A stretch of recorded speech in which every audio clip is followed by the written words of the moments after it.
Good morning. I'm sitting out here on my front porch. It's 37 degrees outside. It feels like winter. Woohoo!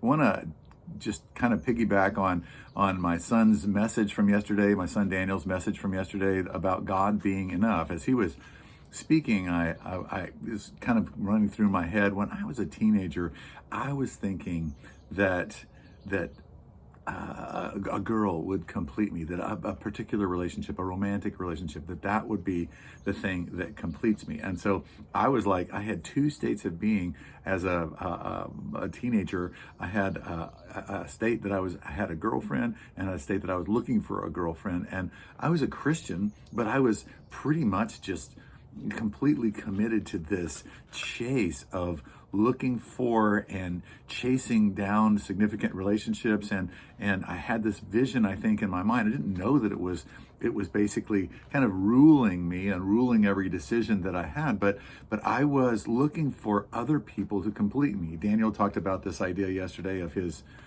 daughter, just calling out for mom when he wanted her to call out for him, and that being an analogy of he and the Lord, that he was that he would continue to look to other places. And I think that we do tend to look to other places instead of to the Lord. But I think it's important also to say that the Lord does provide for us relationally through others, but he wants us to know that the provision is coming from him and not from them. If we don't kind of get it that it's coming from him, then our relationships tend to grow into dysfunction over time, that we expect too much of the relationship, we get our feelings hurt really easily, we think that those people are supposed to meet our needs, and instead of saying that God is the one who's going to meet my needs because God is enough. So I want to ask you to think about with me, especially if you're single, but even if you're not, what relationships are you chasing